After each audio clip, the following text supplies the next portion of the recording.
Bonsoir tout le monde. Non, je parle italien, donc ça n'a pas d'importance. Bonsoir tout le monde, heureux de vous voir. Parce que je vais vous dire la vérité. Quand je vous regarde autour de moi ce soir et je vous vois, avant Rosh Hashanah, j'avais l'envie de téléphoner à chacun de vous personnellement pour dire Shana Tova. Je ne suis pas arrivé. Alors je suis tellement content que vous êtes là, que vous me donnez la possibilité de vive voix, de vous souhaiter un Shana Mevorechet, une année de bracha, une année d'apaisement, une année de Hatzlacha, une année d'Avodat Hashem, travail d'une Aliyah, et entre parenthèses, une année de Teshuvah, remontée. Eh bien, c'est pour ça que je suis tellement reconnaissante que vous m'avez évité tout ce coup de fil. Merci. Deuxième chose, sur le bima ici, il y a un carton avec notre dernier Sefer, Un jour au paradis. Donc, si vous souhaitez, après le cours, vous pouvez vous procurer ce livre qui est donc désormais disponible. Ensuite, j'ai le plaisir d'avoir devant moi un micro qui ne marche pas. Ah, ça va marcher. J'ai l'habitude de parler sans micro, mais s'il y en a, tant mieux. Oui, mais il y a du monde ici. Ah, je vais être intimidé. Ah, je n'ai pas l'habitude comme ça. Bon.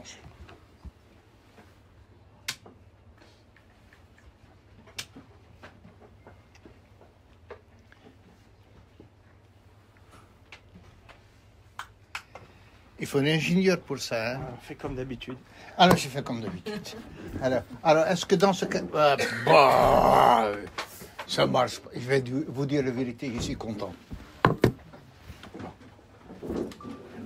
Donc, je vous redis bonsoir pour Aseret Yemei Teshuvah. Chaque année, on parle d'un autre aspect de la Teshuvah de repentir. Les 10 jours de pénitence. HaKadosh Baruch Hu nous donne une période dans l'année dans laquelle il nous offre la possibilité d'être davantage confrontés à nous-mêmes. La Teshuvah, repentir, qui est envers Hachem, mais c'est surtout une redécouverte de sa propre personne, du potentiel, de savoir, de connaître ses propres aspirations, ce qu'on est prêt, où on veut aller. Alors, il y a un fait que le mois de Tishri est qualifié par Chazal comme être sous le signe de Moznaïm, balance. Tishri, c'est dans le zodiaque le balance. Dans le monde dont je vis, c'est pareil. Oh là là, il a la chance, c'est ma chaise là-bas. Oh là là, tu es obligé de devenir rabbin. C'est la période où dans la configuration cosmique, il y a le signe de la balance qui domine. Alors, ça s'appelle, chez Chazal, les mazalot, ce qui appartient au zodiaque, les mazalot. Alors, ça veut dire que quoi? Que il y a de nombre de choses qui sont déterminées dans les constellations, dans les mazalot.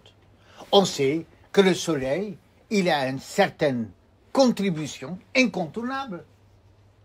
La lune aussi a condition, et ainsi l'ensemble des étoiles. Les mazalot. Et nos chachamim, ils vont enseigner, d'une part, Hakol talui b'mazal.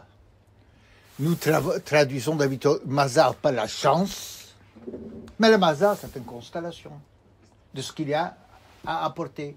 Tout dépend de Mazal. Donc c'est une raison pour laquelle toute personne, ou maintes personnes qui se respectent, ils vont lire toutes les semaines les horoscopes pour connaître leur Mazal. Qu'est-ce que le sort du ciel me réserve? Et ce n'est pas complètement faux. Néanmoins, nos Chachamim, ils disent encore quelque chose à propos du Mazal. Ein Mazal l'Israël. Le peuple juif ne vit pas sous le signe du Mazal, de cette constellation. Alors d'une part, on nous dit le Mazal, il est là. Tishri et le Mazal, on va nous le dire, c'est important. On nous en fait part. Et d'autre part, on va nous dire, Mazal et Israël. Tout n'est pas, tout semble plutôt paradoxal. Oui, Mazal ou non Mazal? Alors, on doit comprendre quelque chose d'important. Le Mazal, il est là. Et le Mazal, il va vouloir déterminer, il va disposer un monde. Mais Ein Mazal d'Israël, ça veut dire que nous devons toujours savoir exploiter le Mazal. On ne doit pas subir le Mazal, juste lire le horoscope, mais on doit exploiter le Mazal. Et nos Chachamim me disent donc quoi? Qu'est-ce que ça veut dire exploiter le Mazal? Ça veut dire être plus fort que le Mazal, être plus puissante. Le Mazal, il va établir une certaine chose, mais à travers ce qu'il s'appelle Avodat Hashem, le service d'Hachem. Que veut dire le service d'Hachem? De s'assumer pleinement sa propre personne. On va être donc la personne à travers la Bechira, le libre arbitre. Il peut être plus fort que le Mazal. Donc pour nous, le Mazal, c'est un défi de ne pas subir le Mazal, mais d'être plus fort que le Mazal.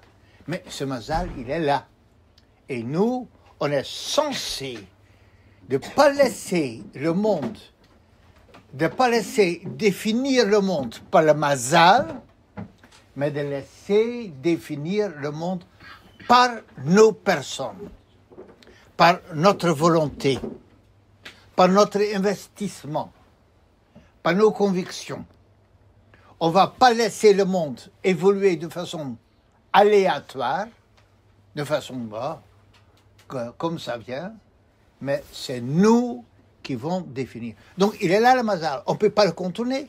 On ne peut pas le contourner, ça veut dire qu'il va vouloir définir le monde.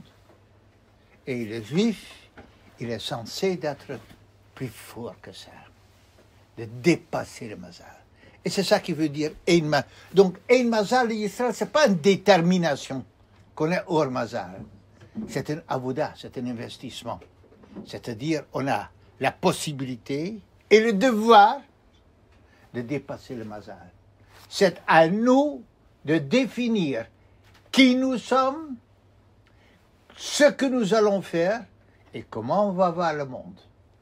Et pas laisser cela aux aléas du ciel. Et en Gemara Masechet Arachim, Masechet Arachim, où le Gemara l'amène Tzidkat HaKarel, le tzedek d'Akadosh Baruch Hu, le tzedek, la justice d'Akadosh Baruch Hu, il est kahar reker, comme des montagnes puissantes. Kahar reker, et ici c'est la puissance, comme une puissance.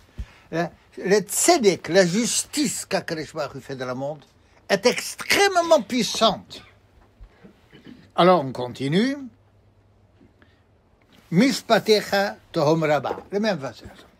Et ce que Dieu il dicte comme loi, tohom rabba, est comme la puissance de l'enfer. Donc le passouk parle de la hauteur de montagne et la profondeur de l'enfer. Le Gemara va analyser ce verset. Et le Gemara va amener deux analyses de versets. Et il va amener, qu'est-ce que ça veut dire? Il va le remettre avec le fait que HaKadosh Baruch Hu est maté klapé chesed. Il penche vers le bien. Alors, qu'est-ce que ça veut dire qu'il penche vers le bien? Alors, le Gemara dit, ce monde, tout le monde, une personne, admettons qu'une personne se trouve en balance dans une balance. Qu'est-ce que ça veut dire en balance?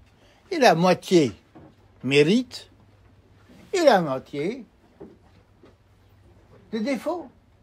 Et l'un, il fait exactement le poids avec l'autre. Alors, comment? Alors, il y a 2 mètres dans la Gemara. Et la Gemara va dire que ça remonte à une discussion déjà de Tanaïm, des maîtres de la Mishnah. Qu'est-ce que HaKadosh Baruch Hu il va faire? Il y a 2 avis. Tout est en balance. De dire qu'il est un sadique, ne peut pas. De dire qu'il est rachat, ne peut pas. Alors quoi? Alors HaKadosh Baruch Hu, il est maté klapé chesed. Il a une tendance pour la miséricorde, pour la générosité. Et HaKadosh Baruch Hu ne veut pas laisser l'homme en balance. Alors qu'est-ce qu'il fait? 2 avis. Alors vous voyez une balance à l'ancienne, ouais, avec les 2 plateaux, il est en balance. Alors selon un maître de la Mishnah, de la Gemara, HaKadosh Baruch Hu, il met son doigt sous l'un côté, le côté où il y a le mérite, et HaKadosh Baruch Hu, il triche et fait remonter ce côté. Et si vous êtes de l'autre côté de la balance, vous ne pouvez pas vous en apercevoir. Donc HaKadosh Baruch Hu peut tricher sans qu'il y ait qui que ce soit qui va le voir. HaKadosh Baruch Hu va remonter une petite poussée et le balance monte. Ah, d'accord, toutes les anges qui sont de l'autre côté, il est sadique.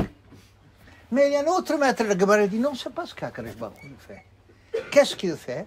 Oui, il fait le côté.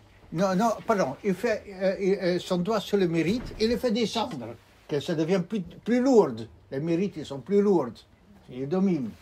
L'autre dit non, il met son doigt sur la faute et il les fait monter.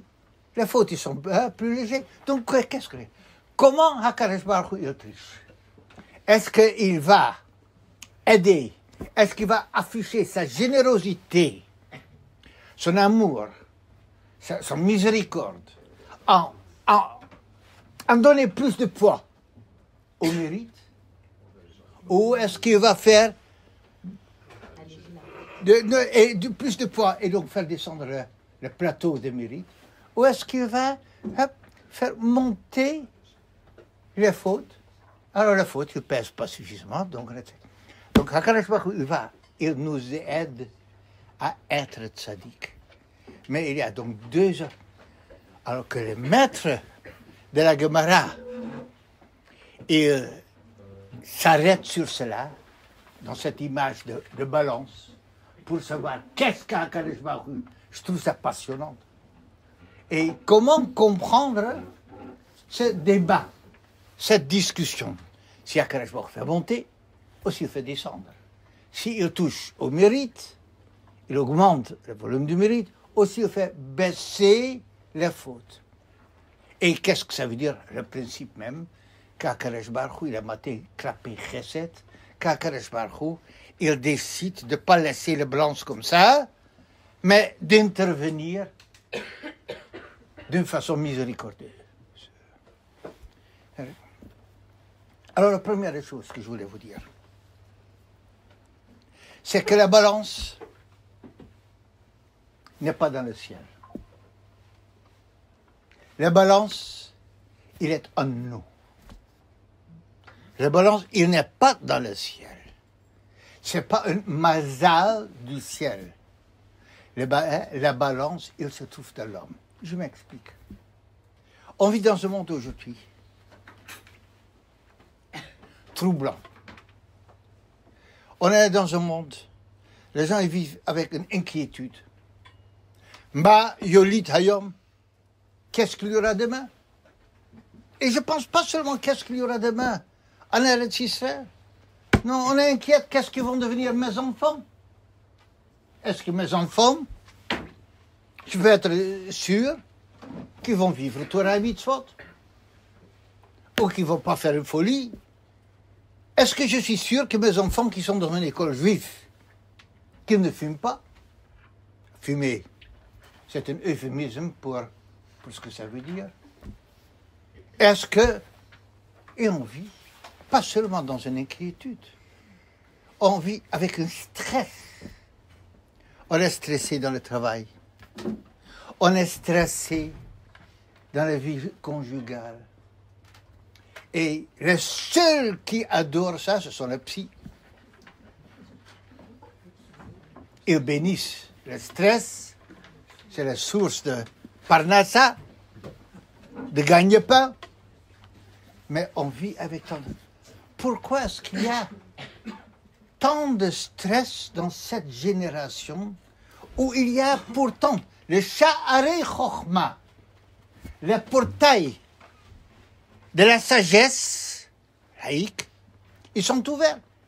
Il y a aujourd'hui une connaissance scientifique de tout, y compris du patrimoine humain. Et jamais il y avait autant de déstabilisation émotionnelle. Pourtant, on est en stress. Pourquoi est-ce qu'on est en stress? On est en stress parce qu'on est... Le Rambam, il va écrire dans Hilchot Teshuvah que toute personne, il va définir, il y a le tzaddik, il y a le rachat, il y a le Benoni, l'intermédiaire. Qu'est-ce que le intermédiaire? Celui qui est en balance, moitié et moitié. Et le Rambam dit, il faut que tout le monde se considère comme Benoni. Ne te dis pas que tu es tzaddik. C'est malsain de se dire, je suis tzaddik. Mais il y a une chose qui est pire, c'est de dire je suis rachat. Parce que si on se dit je dis rachat, on est tout de suite dans la déprime, dans la dépression. On n'en pas. Alors on est Benoni. On va encore parler de ça davantage. Dans un premier temps, je demande à une personne, vous êtes tzaddik? Non, monsieur le rabbin, non. Vous êtes rachat? Non. Alors qu'est-ce que vous êtes? Tzaddik, Benoni. Eh bien, vous savez, être Benoni, c'est terrifiant. Ça veut dire c'est quelqu'un qui n'appartient ni là, ni là. Un Benoni, d'une part,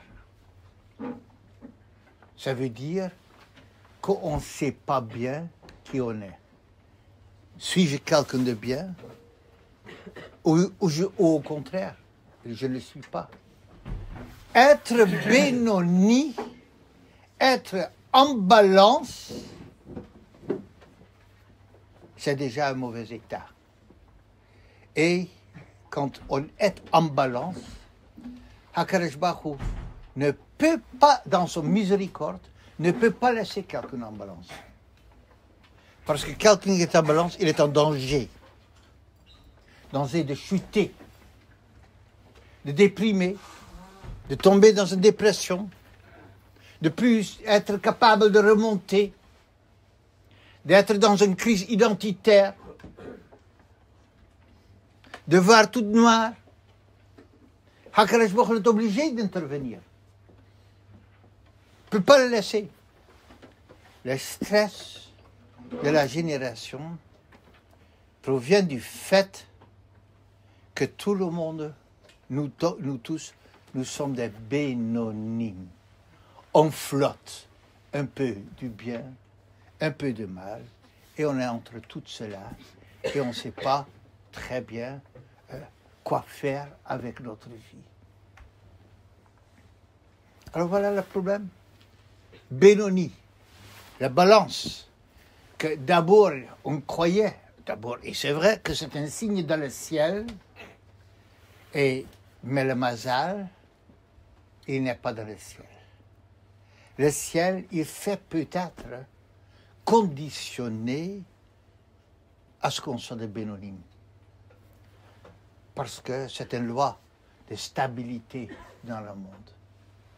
Mais, comme on l'a dit, Hakadosh Baruch Hu dit, Ein Mazal Israël. On est censé ne pas vivre avec le mazal, de dépasser le mazal. Comment est-ce qu'on dépasse le mazal? Comment fait-on pour dépasser le mazal? Il y a une halakha extrêmement intéressante que je tiens à partager avec vous. Une halakha que vous avez déjà entendue chaque année et que je pense qu'on peut l'entendre maintenant différemment.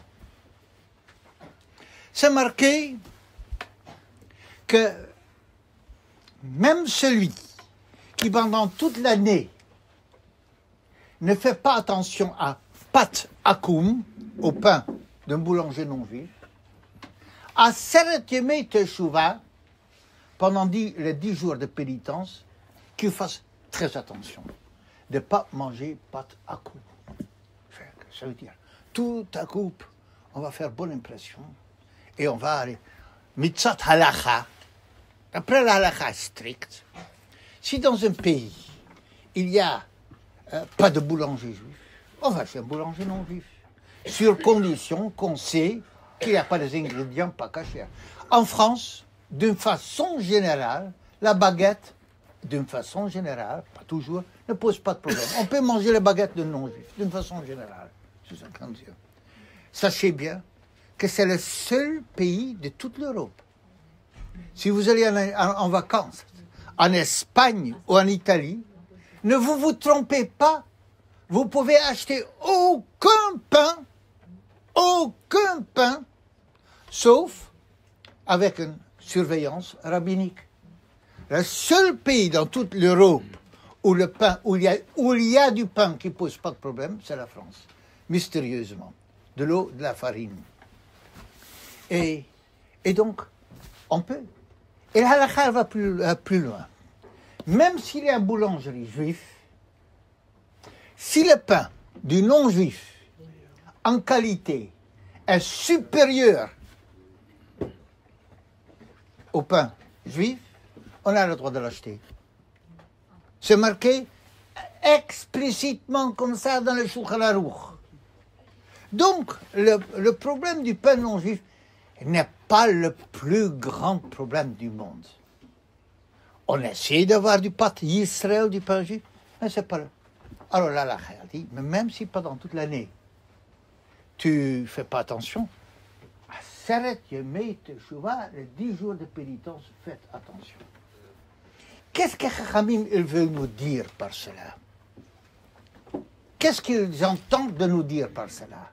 Un petit plus. Alors, un petit plus. Alors, Rabotai, je pense que c'est quelque chose d'extraordinaire. Je vais vous dire comment moi je l'entends. Je ne l'entends pas de montrer que je suis capable de vivre avec une khumra en plus, avec une BA en plus. Mon action pour le scout parmi les... Il y a des élits. Oui. Alors, pour eux, il ne s'agit pas du tout de ça. Je reviens.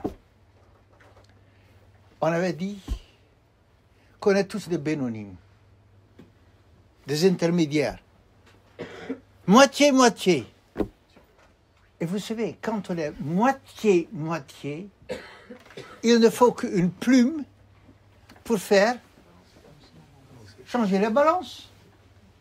Donc, quand Chachamim nous disent une chose de rien du tout, pat akoum, du pain du non-juif, qui est une halakha presque insignifiante.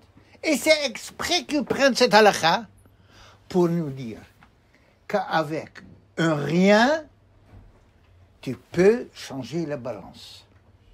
Mais ce qui me travaille, moi, ce que moi je vis là-dedans. C'est pas que la balance il va tomber et que le bon Dieu il est obligé de m'inscrire dans le livre des tzadikim. C'est lui qui sait qu'il est un Benoni, qu'il est un intermédiaire, et que dans les 10 jours de pénitence, il va manger du pâte Israël, ce qu'il n'a pas l'habitude, alors il se redéfinit. Il se redéfinit comme quelqu'un de méritant. Parce que quand la balance qu'il tombe, ce n'est pas la balance du ciel, je vous répète, c'est la balance en nous. C'est pas, la balance, il n'est pas intéressante en soi. Le jugement céleste, ce n'est pas de ça qu'il s'agit. À la fin, il s'agit. Qui suis-je? Qui est-ce que je veux être? Comment est-ce que je veux me définir? Qu'est-ce que je suis prête à faire pour me définir? Malheureusement, pas grande chose. Même petite chose. Et la petite chose, ça suffit parce qu'on est défini comme des bénonymes, comme des intermédiaires. Donc, tout à coup, ce Rambam, ce principe qu'on a des bénonymes, des intermédiaires, et cette halakha de pat akoum, du pain juif qu'on doit manger, tout à coup, ça prend un autre. On ne parle plus de bénonymes, on ne parle plus du pain. En fin de compte, on est en train de parler de nous. Alors, si on mange toujours du pain juif, alors ce que Chachamim cherche à nous dire, que, évidemment, le pat akoum, le pain du non-juif, ce n'est qu'un cas de figure. Ce n'est qu'une possibilité. Mais si vous mangez déjà depuis toujours, j'arrive dans le Shulchan Aruch, ça ne me concerne pas. On continue. Non, ça nous concerne.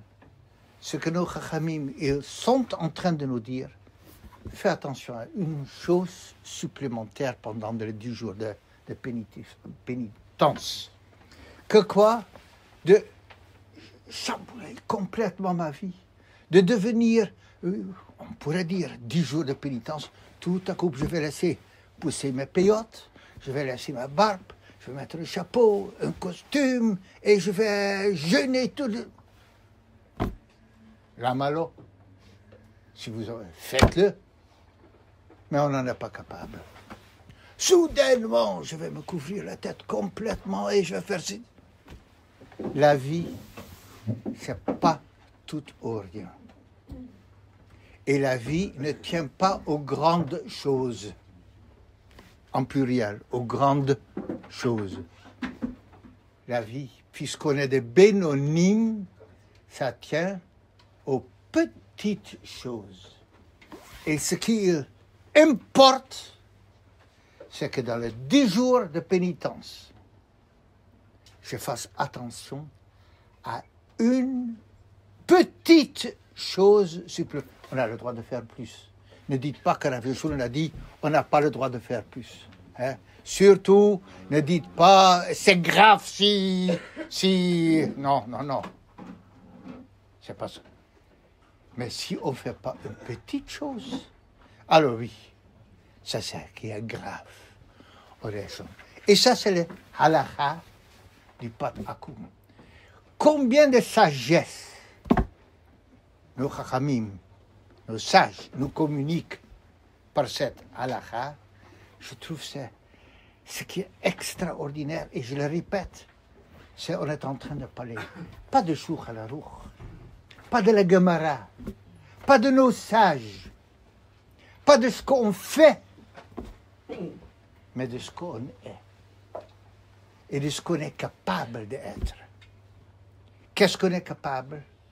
Ça tient à une petite chose. Et si nous on fait les petites choses, si nous on fait la plume,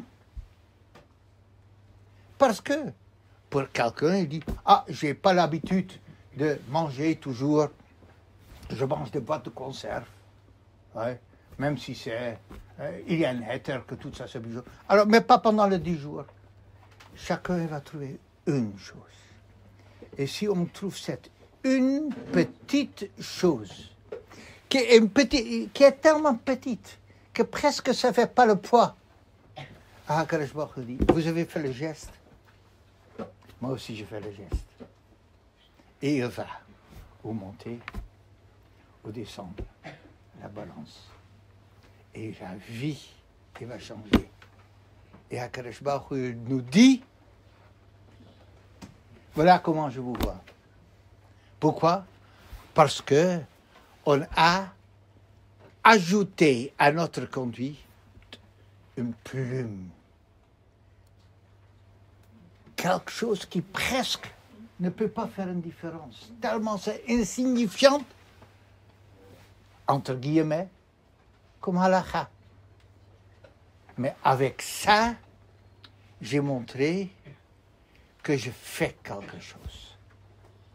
Alors, Hakadosh Baruch Hu, Dieu, Mida Keneget, Mida, en imitant notre procédure, en s'inspirant de nous, il dit, mais moi aussi je vais mettre une plume. Et cette plume, il fait qu'Hakadosh Baruch Hu, il nous regarde différemment. Qu'il s'agit d'un halakha, Ben Adam Lamakom, entre moi et Dieu, un khumra, quelque chose. Qu'il s'agisse d'une halakha, d'une ordonnance, Ben Adam Lachavero, entre moi et autrui, que quoi? Je vais vous dire quelque chose. Je vais vous donner une idée magnifique. Magnifique.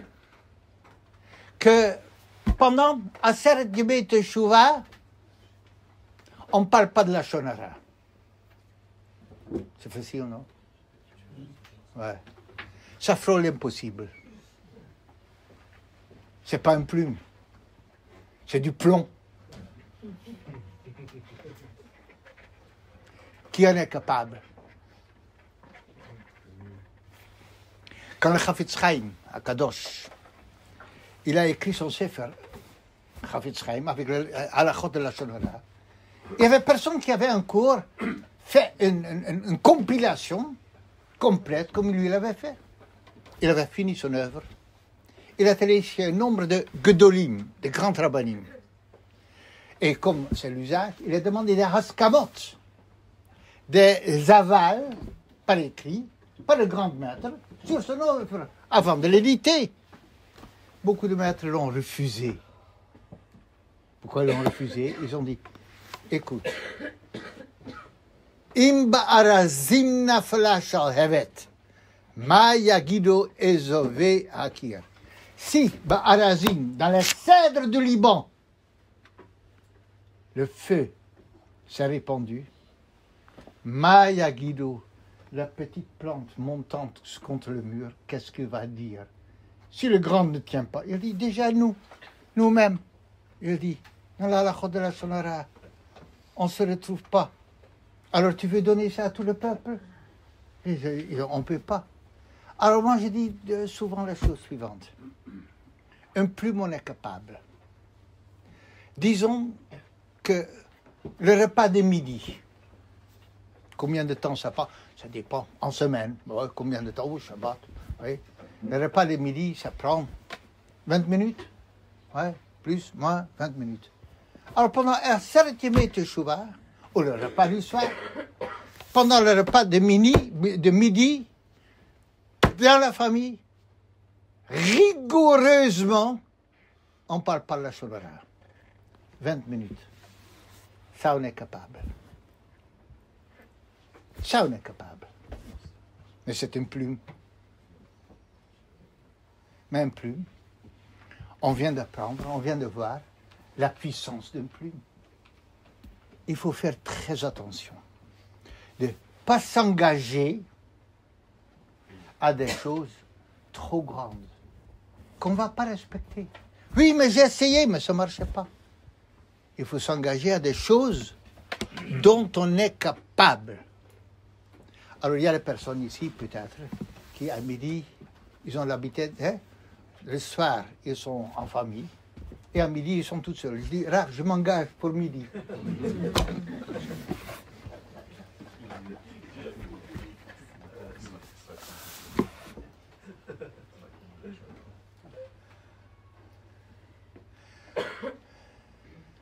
Ou bien, ils vont lui dire, non, j'étais avec la famille. C'est pas moi, c'est ma femme. C'est comme Adam Harishon, Isha Shenata Tali. Non, on fait ça en famille. Alors, et lorsqu'on fait 20 minutes, une chose comme ça, vous savez qu'est-ce qu'il arrive? On se redéfinit. On est content de soi-même. Et quelque chose de ces 20 minutes va se détendre sur le reste de la journée. Parce qu'on a un autre regard sur soi-même. On s'est reconsidéré. Et en fin de compte, quand on se reconsidère, c'est qu'on se considère. Qu'on a dit, oui, j'ai fait quelque chose, une plume, mais quand même. Et on est quelque chose. Alors donc, dit qu'il s'agit du patakoum, halakha ben adam la makom, qu'il s'agit ben adam la chavero, que je viens de donner donc un exemple, ou qu'il s'agit ben adam la atzmo, dans ma vie avec moi-même. De trouver une khumra, de trouver une chose dans laquelle je me redéfinis. Ça, c'est l'histoire de la balance de la Gemara Masechet Arachim. Je suis très sensible à ces 4 lignes dans la Gemara. J'en suis très sensible. Revenons. Il y a un débat dans la Gemara. Il y avait une discussion. Est-ce qu'Akadosh Baruch Hu fait baisser le mérite? Baisser le mérite, ça veut dire monter le mérite. Oui, tout le monde dit baisser le mérite, ça veut dire monter le mérite. Oui. Aussi, il va faire monter la faute, ça veut dire baisser la faute. Oui. Tout est dans le vocabulaire, tout est dans le sémantique. Oui. Alors, qu'est-ce que peut être le machloket? Qu'est-ce que peut être le débat dans le Gemara? Est-ce que c'est comme ci ou est-ce que c'est comme ça? Pour nous, vous savez, nous on est pragmatiques. Pour nous, c'est en bon français, kiff kiff bourricot. Oui, pourvu que je m'en sorte indemne, comme ci ou comme ça. Mais on vient de... Je viens de vous donner une clé. Que la balance n'est pas dans le ciel. La balance, il n'est pas chez Dieu. La balance, il est chez nous-mêmes. Alors, je veux faire quelque chose de ma vie. Quelle est la chose que je vais faire? Cette petite chose que je vais faire. Ce petit changement. Cet engagement. Qu'est-ce que ça veut dire quand je me confronte à moi-même? À quel niveau je vais me confronter? Ça veut dire quoi? Jusqu'à maintenant, quand je m'analyse, qui suis-je? Et qui suis-je? Qu'est-ce que je dois changer en moi? Alors, dans mon comportement, il y a 2 volets. Il y a ce que je devrais faire pour être quelqu'un de bien. Mais je ne le fais pas. Ce qu'on appelle mitzvot assez, 613 mitzvot d'Akadosh Baruch Hu, 613, ouais, ou bien 7 mitzvot d'ordre rabbinique, ou bien tout ce qui vient avec des minhagim, des habitudes, de comportement, de conduite. Et il y a l'autre volet, ce que je fais et que je ne devrais pas faire. Il y a la confrontation avec le mitzvot assez que je néglige à un certain niveau, une certaine subtilité, mais un certain degré. Une chose que je devrais faire, mais que je ne fais pas. Mais que je sais que j'aurais dû faire, mais que je néglige. Pour toutes sortes de raisons. Et des choses, Shabbat, peut-être un halakha de Moukhtse que je ne respecte pas suffisamment, ou un autre halakha. Alors, donc il y a la confrontation avec ce que je dois faire. Où est-ce que je devrais, sur quoi je devrais me concentrer? Lorsque je veux être quelqu'un de meilleur, ce qu'on appelle faire teshuva, mais teshuva au degré Vous savez, parfois on parle de tchouva degré maximum. Mais nous, on parle de tchouva au niveau de la plume. Dans quel de ces deux domaines est-ce que je devrais être investi? Alors c'est très intéressant. En Lituanie, on parle avant la Deuxième Guerre mondiale, il y avait le grand yeshivot. Et chaque yeshiva avait une autre tendance, une autre préoccupation. Chaque yeshiva, il était investi dans une autre forme de avodat Hashem, de service de Dieu. Et quand on parle de avodat Hashem, de service de Dieu, vous avez déjà bien compris qu'on parle de se redéfinir soi-même. On n'est pas juste en train de la théosophie. Qu'est-ce que Dieu attend de nous? Mais qu'est-ce que moi j'attends de moi-même? Alors il y en avait. Alors je vais prendre l'exemple de deux yeshivot. Une que vous avez peut-être entendu parler, il existe des... C'est la tendance de ce que c'était Novardok. C'était une grande, c'était géante comme yeshiva, avec des maîtres de moussard très poussés. Alors aujourd'hui, la yeshiva de Redon, aujourd'hui il n'y a plus beaucoup de yeshiva, mais quand c'était yeshiva, il appartenait à cette mouvance de Novardok. Ça c'était un. Et il y avait la mouvance d'une autre yeshiva, de Telz. Novardok et Telz. Alors, les deux yeshivot avaient un abord très différent sur l'homme. Sur la façon dans laquelle on doit se regarder, se définir, agir, se conduire. À Novardok, on était préoccupé par un moussard où on se brise. Être consciente de notre petitesse. Je suis dans mon Amida, de Vaha Kadesh Baruch Hu. Qui suis-je? Bon Dieu, je suis peut-être nul. Quand je suis devant Hachem, pour qui je vais me prendre? Et dans la vie, on était dans une moussard, dans une forme d'étude de moussard, qui était concentrée sur la modestie. La modestie, dans le sens, la prise de conscience de la petitesse infinie de l'homme. L'homme, c'est une poussière, un flocon de poussière insignifiante. Mon intelligence, Vani Ba'ar, Veloïda, et je suis brute, Veloïda, et tout ce que je prends de savoir, ça compte pas. Et il y a des moments dans ma vie que je suis Novardok. Et je pense que chacun de nous, on a un moment dans lequel on a. Mais à Telz, l'abord général n'était pas comme ça. À Telz, on définit l'homme par Gadlut, grandeur. Shiuredat, tout ça c'était, tu vas manger, tu vas faire quelque chose d'interdit. Mais non, tu ne peux pas, tu es trop grande pour faire ça. Vous voyez? C'est-à-dire, on voit l'homme dans sa puissance, dans son pot. Mais tu vas manger quelque chose qui est safek, pas caché, un doute, ou même seulement chachash. Mais tu es B'Tselem Elohim. Tu es à l'image de Dieu.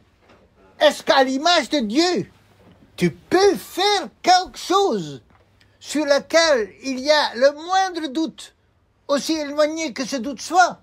Non, mais tu peux pas, parce que tu es un roi. C'est pas de ta dignité.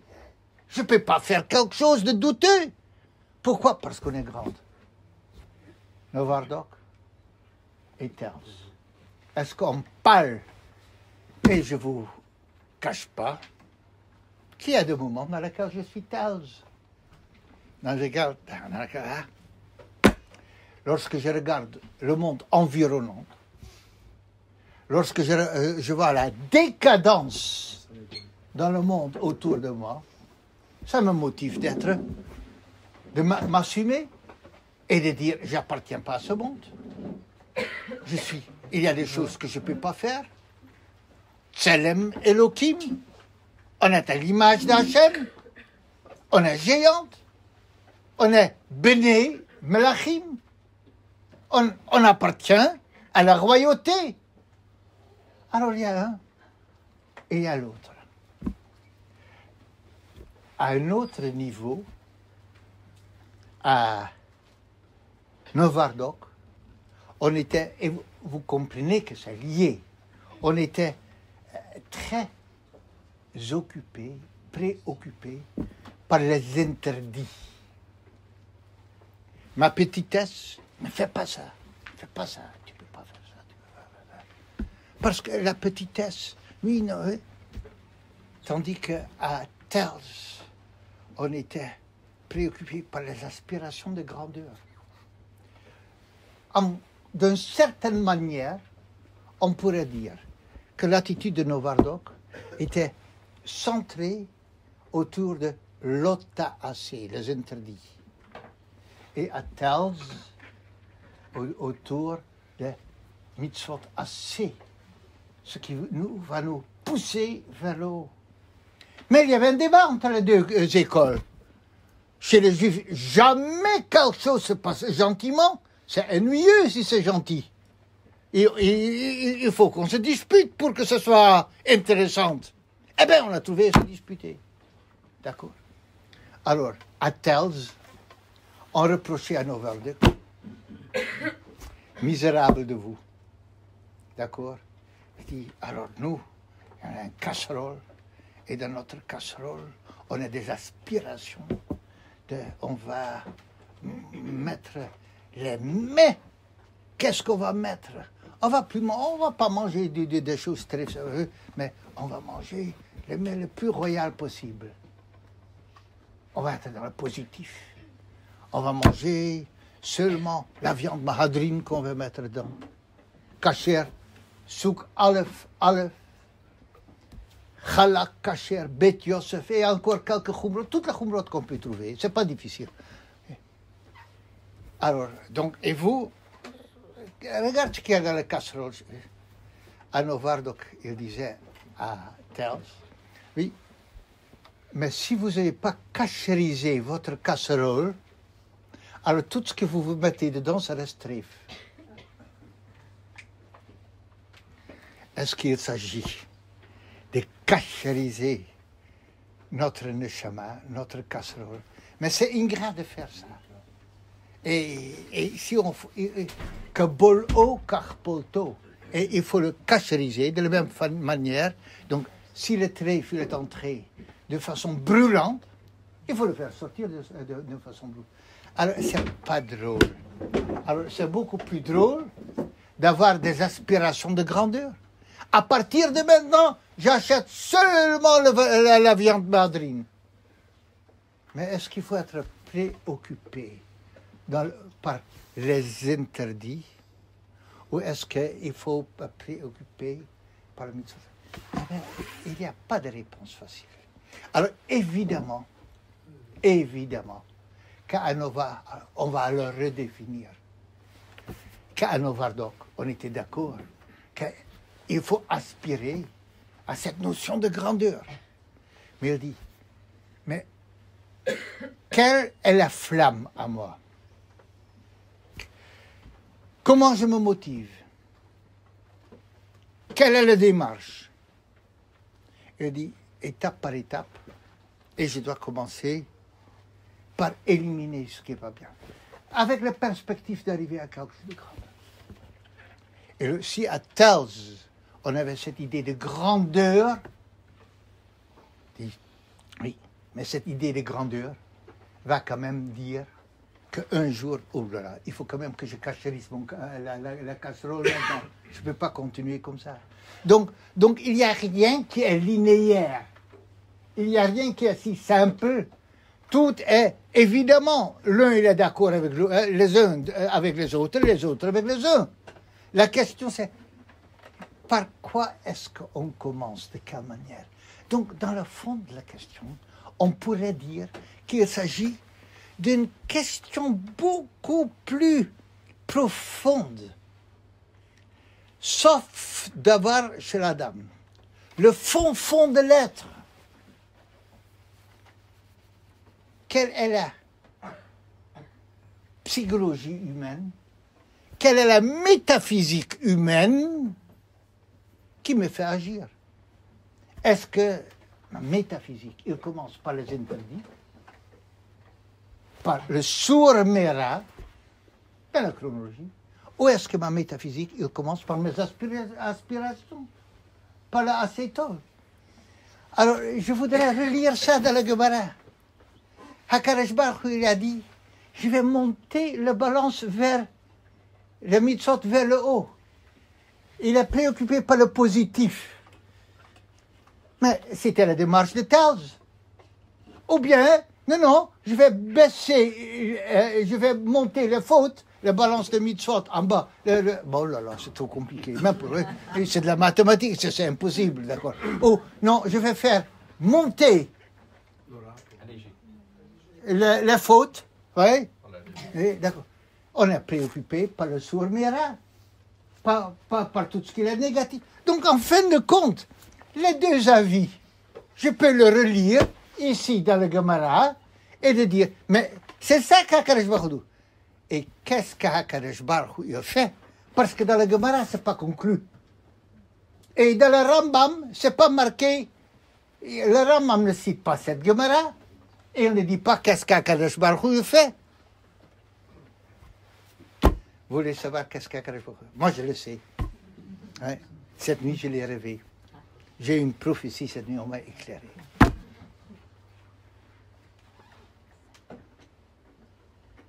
Alors, qu'est-ce qu'Hakadosh Baruch Hu? Si on doit être posek halakha, si on doit trancher, on ne tranche pas. Étant donné que la balance, il n'est pas dans le ciel, mais que la balance, il est à nous, alors Hakadosh Baruch Hu va agir selon la personne que vous êtes. Pour l'un, il va le faire baisser, et pour l'autre, il va le faire monter. Ça veut dire quoi? Si il y a 2 mètres de la Gemara, et la Gemara va dire que ça remonte à un débat entre des Tanaïm, entre 2 mètres de la Mishnah. Si c'est un débat, ça veut dire que quoi? Le débat aussi est dans nous. Et on est comme ci, on est comme ça. Donc que la plume soit là ou là, ça n'a pas d'importance. Vous avez le droit de mettre la plume là où vous sentez que ça correspond à ce que vous êtes, à ce que vous êtes capable. De faire attention, un interdit, que je vais, pendant 10 jours de pénitence, faire plus attention. Je dois ouvrir une parenthèse. Si vous faites attention, ça ne veut pas dire que Motzi Yom Kippour, aussitôt, il faut l'arrêter. Ce n'est pas une obligation, ce n'est pas formel. Vous voulez continuer, ne me citez pas que le Rav a dit que c'est interdit 10 jours et surtout pas plus. Le Rav a dit surtout pas de grandes décisions, des petites, des plumes. Mais puisque c'est une plume, si ça reste, tant mieux. Le seul problème est que l'année prochaine, il faudra trouver une autre plume.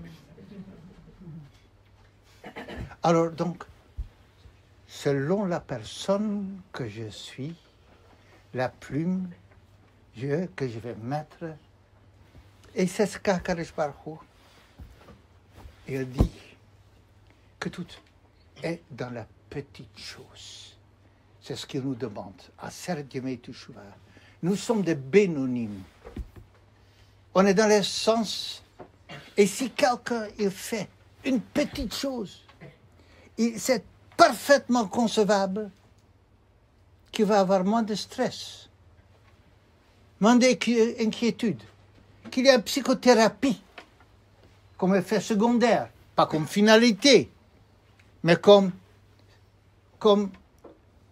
un ajout, comme un bracha avec, parfaitement possible. Alors je vais vous faire part où est-ce qu'Akadosh Baruch Hu, il nous dit dans la Torah cette idée plus clairement. Je pense qu'Akadosh Baruch Hu dit cette idée dans la Torah plus clairement dans Rosh Hashanah. Alors, d'abord, je voudrais amener cette histoire que vous connaissez, et je ne vais pas m'étendre dessus, cette histoire chassidique du berger. Il est avec ses troupeaux, c'est et c'est le jour de Shabbat, c'est Rosh Hashanah. Et c'est le jour Yom Kippour, je ne sais pas qu'est-ce que c'est. Il y a tellement de versions différentes sur ce Sippour que vous pouvez les raconter comme vous voulez, c'est toujours comme une version. C'est ça qui est bien chez nous. Alors, il est là. Il dit, Hakadosh Baruch Hu, étudier le Gemara, je ne sais pas faire ça. Étudier le Mishnah, mais je ne sais même pas lire. Je ne sais pas faire ça. Et il dit de faire, et de faire Shabbat, tout ça. Je suis ici avec mon troupeau, qu'est-ce que tu veux que je fasse? Je ne sais rien faire. Il énumère tout ce qu'il ne sait pas faire. Et il dit, et c'est Yom Kippour. Et c'est une histoire chassidique. Ne vous inspirez surtout pas. Et il dit, Hakadosh Baruch Hu, la seule chose que je sais faire, c'est de jouer la flûte. Et il prend sa flûte. Il dit, Hakadosh Baruch Hu, je chante. Et Hakadosh Baruch Hu qui dit aux anges, écoutez comme c'est merveilleux ce flûte. Qu'est-ce que c'est la flûte? Le flûte, c'est une plume. C'est rien. Mais il ne sait rien faire. Il sait faire une petite chose qu'il fait de toute façon. Mais là, il a fait le Shem Shamayim. Et dans cette histoire chassidique, ça change tout. Arrive Rosh Hashanah. Rosh Hashanah, nous... Alors maintenant, je laisse tomber cette histoire. Nous sommes à la choule. On devrait à Rosh Hashanah avoir une détermination tellement profonde, intérieure. On l'a pas, on le fait pas, je ne sais pas. Qu'est-ce qu'on fait? On sonne le chauffard. Et quand on sonne le chauffard, j'ai l'impression qu'on est exactement ce berger. On joue un petit peu le flûte, le chauffard, qu'on sert pour un chauffard. Ouais. Et lorsqu'on sent le chauffard, en fin de compte, c'est tellement insignifiant. C'est tellement léger. C'est tellement rien. Et avec ça, on change le jour de Rosh Hashanah. Toujours avec cette petite chose. Vous voyez? Avec cette petite chose, à faire du Teshuvah. Alors je suis venu à la synagogue écouter le chauffard. Et ça change tout. Parce que si on le prend au sérieux, si on le prend, pas qu'on sonne le chauffard, mais qu'on sonne le chauffard, qu'on écoute l'ishma kol chauffard, le son qui est dans notre intérieur. C'est ce son qu'on est en train d'écouter, et en train de l'entendre, et en train de l'assumer. Alors, Hakadosh Baruch Hu, il fait changer la balance. Et il y a un chidouche harim sur ce chauffard que je voudrais encore partager avec vous. Et sur ça, je voudrais terminer, qui explique le chauffard tellement bon. Il dit, on sonne tekiya, tut, shvarim, tut, tut, tut, teroua, tut, tut, tut, tut, tut, et de nouveau un tekiya, tut. Alors, le Chidouche Harim, il a une lecture extraordinaire. Le Gemara dit, le mot teroua, vous avez déjà entendu ça, c'est des larmes. Yelou le yalir, ou genou chegana, enfin le contraire. Et alors, c'est de différentes sortes de larmes. Tout le monde a déjà eu l'occasion d'entendre ça. Il amène un Gemara de Kiddushin. Taka bo'ozen chavero. Alors, qu'il entend le mot taka comme frapper. Alors il dit, je suis dans le chauffard. D'abord, on sent le chauffard tekiya. Qu'est-ce que ça veut dire, on sent le chauffard? On est là, à Rosh Hashanah. Et face à moi, il y a quelqu'un. Et ce quelqu'un, mon alter ego, mon Yetzer Hara. Alors, au moment qu'on va sonner, on commence par un tekiya. On le frappe. On frappe le Yetzer Hara. Mais le Yetzer Hara, il ne se laisse pas prendre si simplement. Alors, qu'est-ce qu'on doit faire? On va sonner, une fois qu'on l'a frappé, on a montré notre maîtrise, on va sonner des chevarim. On va le casser. On va le casser. Mais une fois qu'on l'a cassé, le Yetzer Hara, il se relève. On va faire le teroua, on va le briser. Vous voyez, on l'a brisé. Et encore, il se relève. Et on sonne un tekiya, un dernier coup avec lequel on l'assène complètement. C'est ça la lecture de Chidush Harim dans la sonnerie du chauffard. Et je reviens. Il y a un moment, à Rosh Hashanah, à Yom Kippour, qu'on est capable de faire quelque chose de simple, mais d'une façon systématique, catégorique, d'une façon investie. Être investi dans une petite chose. Et lorsqu'on est investi dans une petite chose, on est capable d'asséner le Yetzer Hara. Pour abattre le Yetzer Hara, on n'a pas besoin de toute l'artillerie. On n'a pas besoin de toutes les armes lourdes. Parce que si on fait la petite chose, Akadosh Baruch Hu fait l'équivalent. Et lorsque Akadosh Baruch Hu est l'équivalent, on arrive à quelque chose d'extraordinaire. Qu'on a pardonné, tant mieux. Mais qu'on sort de redéfinition de notre propre personne. On est quelqu'un d'autre. Je pense que c'est seulement après, lorsqu'on fait ça, qu'on peut se mettre devant un miroir et de faire un sourire. Et de dire, ah, ça c'est mon nouveau moi. Et c'est le vrai moi. Et lorsqu'on arrive à ce nouveau, à ce vrai moi, à son soi authentique. Et on l'a mis là où on veut. Il y avait des marches dans la Gemara.